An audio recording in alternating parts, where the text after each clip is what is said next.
Aloha! This is Carol from Skill Check, and I'm here today talking about the Self-Storage unConference. And I have a special sort of person with me today, the Hawaiian local and sort of the storage expert in Hawaii too, and one of my favorite managers of all times. And see, I can say that to you, Jenny, can't I? So Sure. yeah. So we're going to be talking about the unconference and what you can do at the unconference. I guess not so much the unconference itself, but what you can do there. And I thought, might be nice to have a little Hawaiian flavor to it and someone that can actually pronounce all the words. So Jenny's going to help me through this. Jenny, sometimes at the unconference, we've got time to work with other people there, but we also are in a situation where, okay, we're going to go out and have some fun and look around. And so I can just had some ideas of what we could do. So tell us about some of the things and go with us because like these black beaches, those are so neat to me. Yes, most definitely. And They're the very green one? unique. Yes. The green sand beach is Papakolea. It's in Naalehu. What makes it Naalehu? What makes it the green sand beach is it's actually olive. The green sand grains are actually a small olivine crystals that have formed on the beach that are actually there from an eruption of the volcano over 49,000 years ago. Wow. And it just washes on and off of the shore and it stays there. So that's what forms that green color. And there's actually only 4 of those beaches in the world. Wow. And the Big Island of Hawaii was actually fortunate to have one of them. Wow, that's neat. Well, then the black beaches we know are just from the volcano, right? Correct. But they're kind of neat too. Correct. And is that sand kind of fine or not? Is that sand fine? It is. It's very fine volcanic ash that has formed from the volcanoes that have broken up over time. It really helps on your feet when you're walking through it. It helps to moisturize your feet and so forth. But yeah, it's amazing. It's amazing and beautiful when you go there. Good. All right, let's go to the next one. You want me to try these names? Hu'ukahola. How'd I do on that? Yeah, that was perfect. Okay. Anyway, so this looks neat too. So this is some of the original people that, were or structures that were there, right? Correct. So it is a hail. A hail is actually a sacrificial temple. So back in the olden days, the chiefs and sacred people would build these hails as a sacrificial temple or a worship area for and there were different types of hails that were built. So this Pu'ukohola hail on Kohala was actually built by King Kamehameha the Great, who was the one who wanted to unite all the islands, all the Hawaiian islands, and he was advised to build it. And this one particular was built over a year's time, and it was all by hand. So there were thousands of people that carried rocks miles up to that area just to build it. And it was dedicated to the war god Kukali'imoku in an effort to unite all the islands. Wow, that's neat, isn't it? Yeah. I like that. All right, let's go to the next one. Oh, I'm always a sucker for some good falls. Oh, yes. Beautiful, beautiful falls.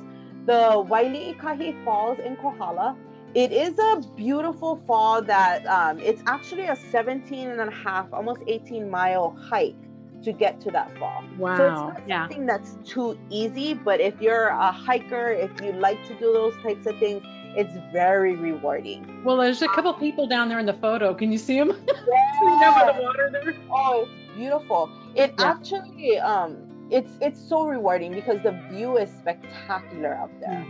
And then you also have Rainbow Falls, which isn't as tough of a hike, but the Rainbow Falls is beautiful because especially if you go in the morning time, you're guaranteed to see rainbows.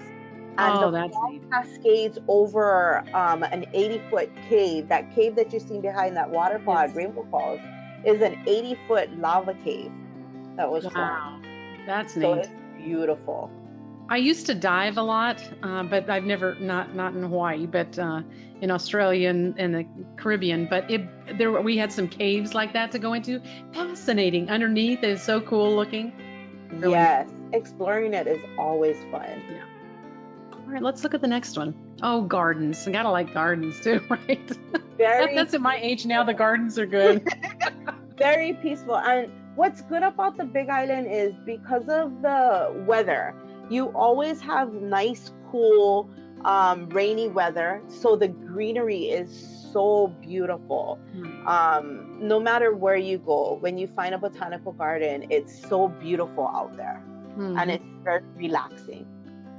So there's one in Kona, but also on the Hilo side, huh? Both? Yes. That one's pretty too.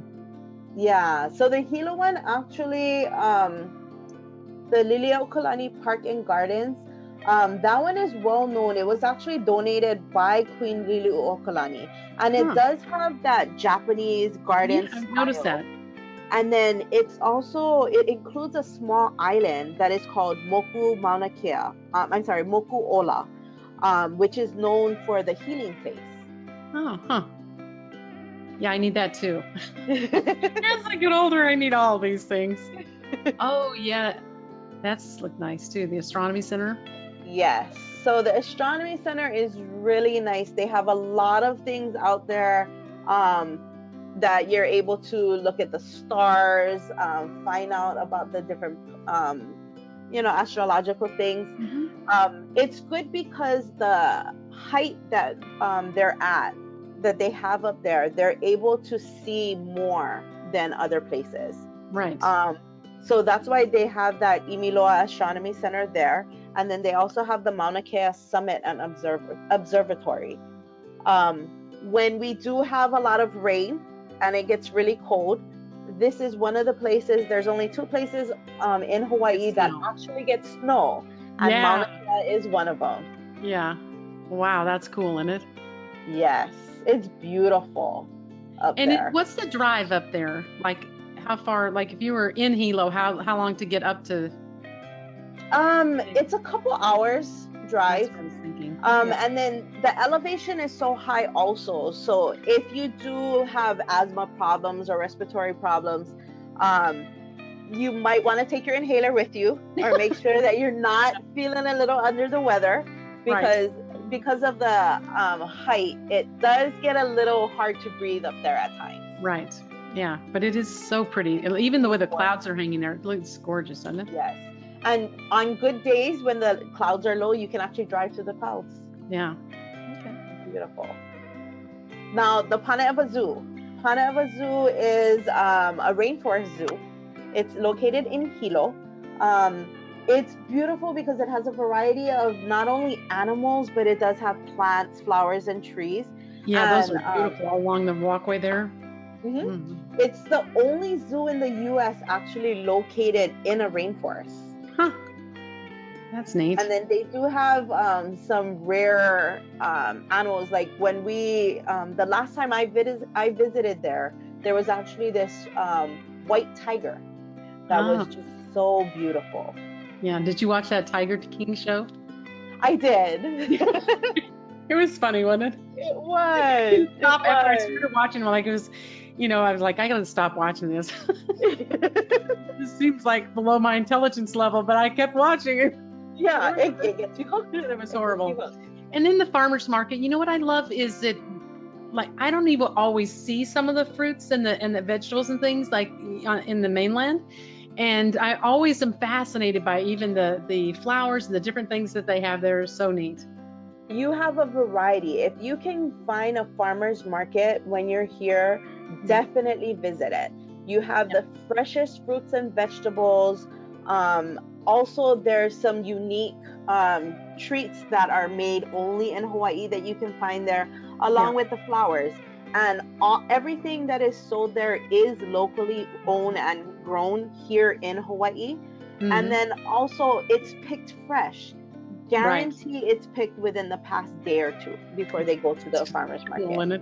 So you can't get fresher than that. And Jenny, would that normally be on a certain day, that like on the weekends, or what time time frame do you think that'd be? They actually have different farmers market around the island. These are the two more common ones in Hilo and Kohala on two different sides of the island. But if you do, when you get there, depending on what area you're visiting, just go ahead and Google farmers market on Hawaii Island, and then it'll actually pop up, because they have it normally on the weekends. They have it, but they do have it throughout the week also. Okay, that's good to know on that too. I love that.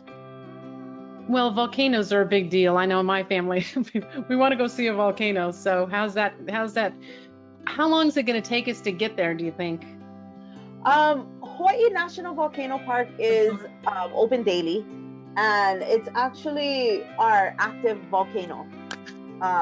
It actually erupted in 2018. It did, unfortunately, when it erupted, it did take out some houses and some areas. So it was a really challenging time, but the people of Hawaii came together and, was able to rebuild and keep on going in life. But you can still see the active flow in the volcano if you're able to get up there. The drive from Hilo, I want to say, is about 2 hours. And from Kona side? From Kona side, it'll be approximately 4 hours, depending on where you drive from. Yeah. I know when we were looking at this stuff, I'm like, some of this stuff, I don't know if people want to drive there, but it's still a beautiful drive, right? It's not like a horrible drive. It's not like a difficult drive, and not like you're going to be in, 8 lanes of traffic. So it is a beautiful drive, even if you don't, and you find other things along the way too, right? Yes, most definitely. And what's good is the Big Island did form a bypass road, Hawaii Belt Highway, which goes from Kona to Hilo. So it cuts your travel time in half. Oh, that's getting good. From one side to the other. Yeah, wow, that's awesome. Makes it a lot easier. Yes. Yeah. And then the other picture here? This is Po'ohonua o Hanaunau National Park, Historical Park. So it is difficult to say. Honau, I can do that one. Honau, Pu'uhonau. Pu'uhonua o Honau National Park. Yeah, easy for you to say. It takes practice. Yeah. And how old are these carvings, do you think?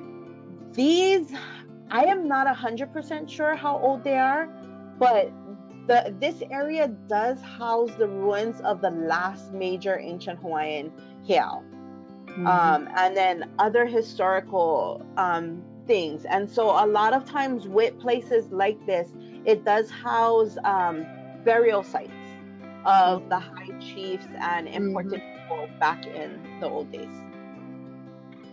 Yeah, that's cool. So just to let you know, my daughter wants me to get a tattoo of one of the little Hawaiian flowers, or us both to get one. So I don't know if that's going to happen or not. There are a lot of talented artists out here that would be more than willing to do it. Then I have to come back and show you my beautiful flower, Hawaiian flower. Oh, definitely. Well, Jenny, thank you so much. I want to offer people some things to do while they're there at the unConference, and think about exploring the islands. And I know I've normally, like when I've done one development near Hilo or in Hilo, sort of in Hilo. It's just a little outside Hilo, but most of mine was done on Oahu. And I really enjoyed that. But, when I went there every single month, I still just went to the storage property, right? Spent most of my time there. But when you have time to go out and do something else, I think it's important. But I hope the people that are listening, my sessions on auditing for fraud, I'm going to be talking about, having that silent storage partner. And that'll be on the Thursday, the 21st. So I hope to see anyone there that's interested. And Jenny, ahead of time, I'm going to come see you. Most definitely. Yes, ahead of time. I'm going to come a little early and do a quick audit, and then see you and hopefully get you for some dinner. Yes, most definitely. Find us somewhere good to go, okay? Sounds like a plan. All right. Thank you, Jenny. One more thing, the best part about the Big Island that you are going to love is the koki frogs. You get serenaded. So there's these little frogs that you can hear throughout the Big Island. and they're called coqui frogs. So they have taken over, but they serenade you throughout the day and especially at night. What I like most about that is when I used to stay overnight in Big Island, I used to stay on the Hilo side. Yeah. When you hear them constantly, and it's just a constant coqui of the frog. Right. But when it's quiet, when you don't hear them, that's when you know somebody has come around. Oh. So they quiet down. So it's kind of like an alarm system. Yeah. Yeah, that's cool. When someone's around, and then when no one's around, you just hear them going. And it's a very mellow sound. It's a relaxing sound. Oh, that's neat. No. All right. Well, thank you so much again, Jenny. Appreciate it. And mahalo to you. Mahalo. Aloha. Ahui. Happy renting for all those that are listening. Bye.